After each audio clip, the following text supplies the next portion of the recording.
Hello friends, government के द्वारा income tax act के अंतर्गत नई टीडीएस रिटर्न को नोटिफाई कर दिया गया है, जिसके बारे में कि हम इस न्यूज़ में डिस्कशन करेंगे। taxhill.com के यूट्यूब चैनल पर मैं सी सतबीर सिंह आपका स्वागत करता हूं।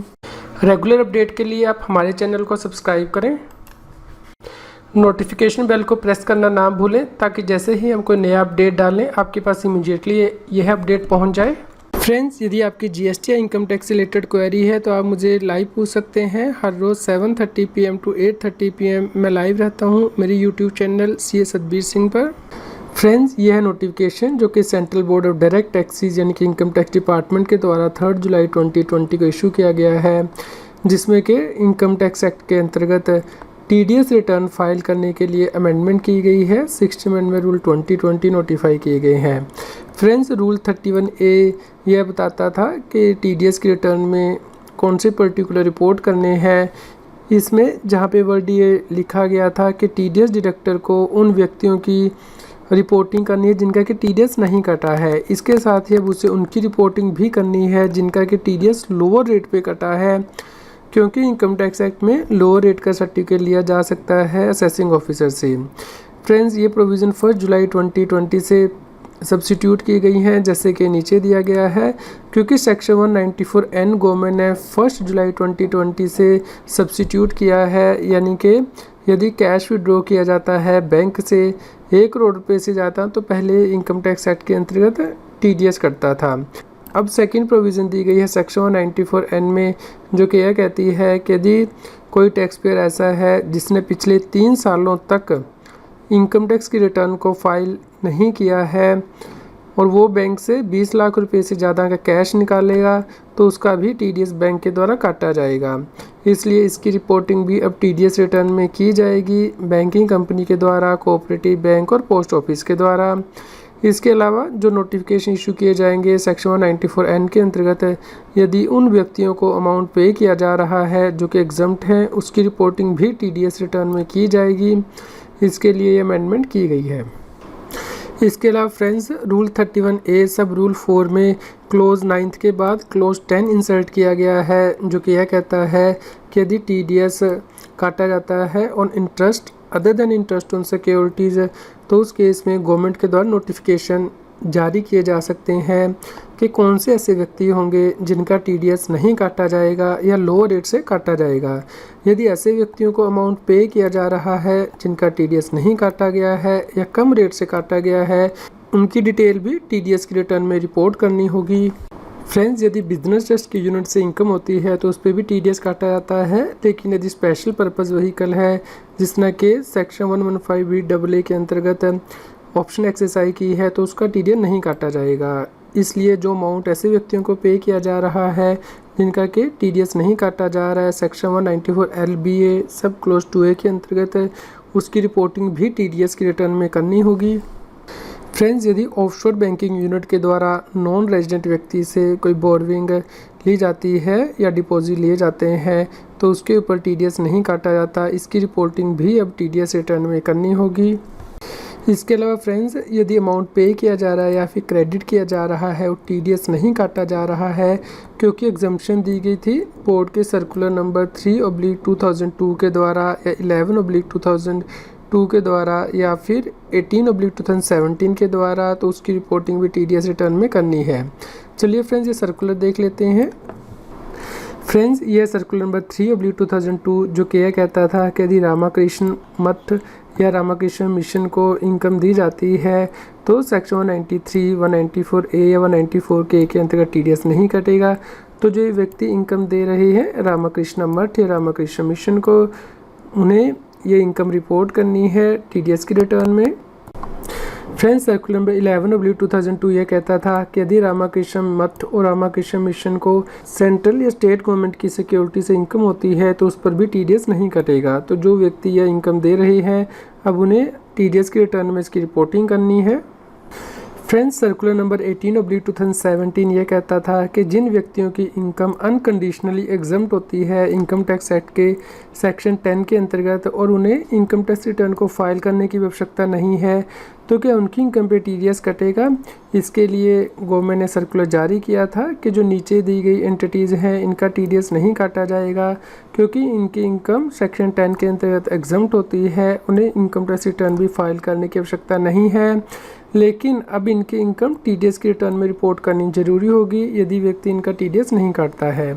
तो फ्रेंड्स, ये व्यक्ति हैं जैसे लोकल अथॉरिटी को कोई इनकम दी जाती है, रेजिडेंटल फंड और non public fund established by armed forces of the union, fund by whatever name called, set up by the Life Insurance Corporation of India authority as the Khadi and Village Industry Board, or by any other name board or authority referred in clause 23 BBA SARC fund for the regional project set up by the Colombo Declaration, Insurance Regulatory and Development Authority, Central Electricity Regulatory Commission, Prasar Bharati, prime minister national leave fund, prime minister fund promotion of folk art, prime minister aid to student fund, national foundation of communal harmony, Swachh Bharat Kosh, clean Ganga fund, provident fund to which the provident fund act apply employ, state insurance fund, agriculture produce marketing committee, corporation body institutions or association established for promoting interest of the member or scheduled caste, scheduled tribe or backward classes, corporation established for promoting interest of the member of a minority community, corporation established for welfare and economic upliftment of ex-servicemen, new pension system trust. तो friends, अब इनकी reporting भी TDS return में करनी है यदि आप इन्हें पेमेंट करते हैं।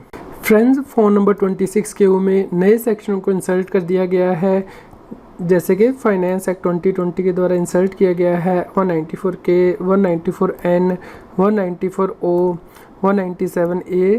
इस प्रकार यदि कोई व्यक्ति ये डिक्लेरेशन देता है कि उसका TDS ना काटा जाए तो उसकी इनकम भी आपको TDS की रिटर्न में रिपोर्ट करनी है। ये है नया फॉर्म 26Q।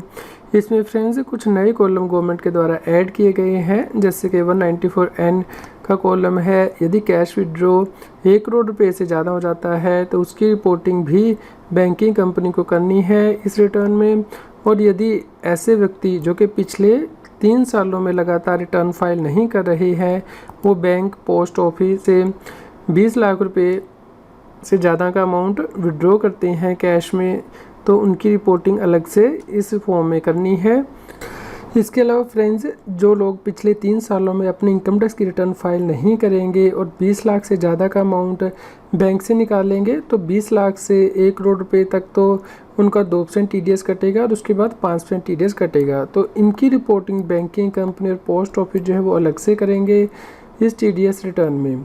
इसके अलावा फ्रेंड्स, आप यहाँ पे देखिए सबसे लास्ट में आपको रीज़न देनी है नॉन डिडक्शन के या लोअर डिडक्शन के, और इसके लिए आपको यहाँ पे नोट दिए गए हैं 1 to 11, जिसमें के नीचे आपको A लिखना है यदि लोअर डिडक्शन या नॉन डिडक्शन है, क्योंकि व्यक्ति के पास नॉन TDS डिडक्शन के लिए या लोअर TDS के लिए सर्टिफिकेट है। आपको B लिखना है इस कॉलम में यदि कोई डिडक्शन नहीं की जाती है, क्योंकि व्यक्ति ने डिक्लेरेशन दी है सेक्शन 197A के अंतर्गत कि उसकी टोटल इनकम टैक्सेबल से कम है। C लिखना है यदि हायर रेट से डिडक्शन की गई है, क्योंकि व्यक्ति ने अपना पैन नंबर नहीं दिया है। D लिखना है यदि कोई डिडक्शन नहीं की गई है, क्योंकि interest other than interest on security पे किया गया है और इसके लिए गवर्नमेंट ने नोटिफिकेशन जारी किया था कि व्यक्ति का TDS नहीं काटा जाना चाहिए। और E लिखना है क्योंकि ये जो सर्कुलर हमने डिस्कस किए हैं 3 and circular number 11 of 2002 and 18/2017, यदि उस तरह की इनकम पे की जा रही है। Y लिखना है यदि कोई TDS नहीं काटा जा रहा है क्योंकि व्यक्ति की इनकम थ्रेशोल्ड लिमिट कम है। T लिखना है यदि कोई डिडक्शन नहीं की जा रही है क्योंकि डिडक्टी या पेई ट्रांसपोर्टर है, इस केस में डिडक्टी या पेई का पैन नंबर होना ज़रूरी है। सेक्शन 194C के अंतर्गत यानी कि कॉन्ट्रैक्टर के अंतर्गत पेमेंट की जाती है। तो Z लिखना है यदि कोई डिडक्शन नहीं की जा रही या फिर लोअर रेट से डिडक्शन की जा रही है, जैसे कि 197A क्लोज 1F में नोटिफिकेशन इशू किया गया है। M लिखना है यदि कोई डिडक्शन नहीं की जा रही या लोअर रेट से डिडक्शन की जा रही है, क्योंकि गवर्नमेंट ने सेक्शन 194N यानी कि जो कैश विड्रॉल है सेकंड प्रोविज़न के अकॉर्डिंग उसके लिए नोटिफिकेशन इशू किया है कि कोई TDS नहीं कटना चाहिए या कम रेट से।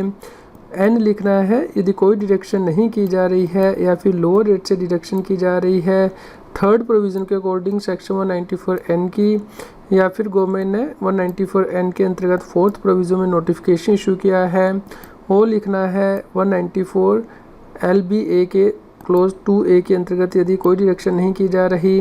फ्रेंड्स, इस केस में जो सेक्शंस हैं वो भी यहाँ पे दिए गए हैं कि आपको जो सेक्शन कोड है उसका मतलब क्या है इन TDS की रिटर्न में। इसमें जो नए सेक्शन है वो 94N तो है payment of certain amount in cash, और 194N फर्स्ट प्रोविज़ो होगी जहाँ पे कि 94NF लिखा होगा। इसका मतलब है कि फर्स्ट प्रोविज़ो यदि व्यक्ति नॉन फाइलर है रिटर्न की तो उसका TDS काटा जाता है, और 194O है यदि ई कॉमर्स ऑपरेटर या ई कॉमर्स पार्टिसिपेंट्स को पेमेंट की जाती है तो 94O TDS के रिटर्न में होगा। फ्रेंड्स, ये जो सेक्शंस है इसके लिए नीचे बताया गया है कि इनकी एप्लीकेबिलिटी कब से होगी, यानी कि जो सेक्शन 94N है वो 1 जुलाई 2020 से इफेक्टिव होगा, और 94O जो है वो 1 अक्टूबर 2020 से। इसी प्रकार फ्रेंड्स फॉर्म नंबर 26 KU में भी अमेंडमेंट की गई हैं जैसे कि हमने अभी डिस्कस किया, यानी कि यदि नॉन रेजिडेंट को पेमेंट की जाती है तो उस केस में TDS रिटर्न फाइल करनी होती है। इस केस में भी जो है ये अमेंडमेंट की गई हैं, जैसे कि व्यक्ति 20 लाख से 1 करोड़ रुपए तक का अमाउंट यदि कैश में विड्रॉ करता है और रिटर्न फाइल नहीं करता है, या फिर 1 करोड़ से ज़्यादा का अमाउंट विड्रॉ करता है रिटर्न फाइल नहीं करता तो डिफरेंट TDS रेट है, ये सेपरेटली रिपोर्ट किया जाएगा इस रिटर्न में। फ्रेंड्स, आप इस नोटिफिकेशन को डाउनलोड कर सकते हैं, इसका लिंक इस न्यूज़ की वीडियो डिस्क्रिप्शन में भी दिया गया है। आप अधिक से अधिक इसे शेयर कीजिए ताकि सभी लोगों तक ये जानकारी पहुंच पाए और वो इनकम टैक्स की कॉम्प्लायंस कर पाएँ। यदि आप टैक्स के बारे में और अधिक जानकारी चाहते हैं तो हमारे YouTube चैनल की प्लेलिस्ट को रेफर कर सकते हैं। यहाँ पे टॉपिक वाइज वीडियो दिए गए हैं जिन्हें कि आप रेफर कर सकते हैं। फ्रेंड्स, आपके यदि कोई क्वेरी है तो आप हम ईमेल कर सकते हैं taxil@gmail.com पर। आपके न्यूज़ कैसी लगी कृपया लाइक कीजिए और कमेंट करके हमें बताइए। अधिक से अधिक लोगों तक शेयर कीजिए ताकि सभी लोगों तक ये जानकारी पहुंच पाए। अब आप मेरे चैनल CS सतबीर सिंह की मेंबरशिप को ज्वाइन कर सकते हैं, जिससे कि जो एक्सक्लूसिव वीडियोस हैं सिर्फ मेंबर्स के लिए income tax, GST, finance, it extra पर उन्हें रेफ़र कर सकते हैं। फ्रेंड्स, जिन लोगों ने CS सतबीर सिंह चैनल की मेंबरशिप ली है उनके लिए मेंबर्स ओनली वीडियो का लिंक इस न्यूज़ की वीडियो डिस्क्रिप्शन में भी दिया गया है और सेपरेट से प्लेलिस्ट भी दी गई है, आप वहां जाके ये वीडियो देख सकते हैं।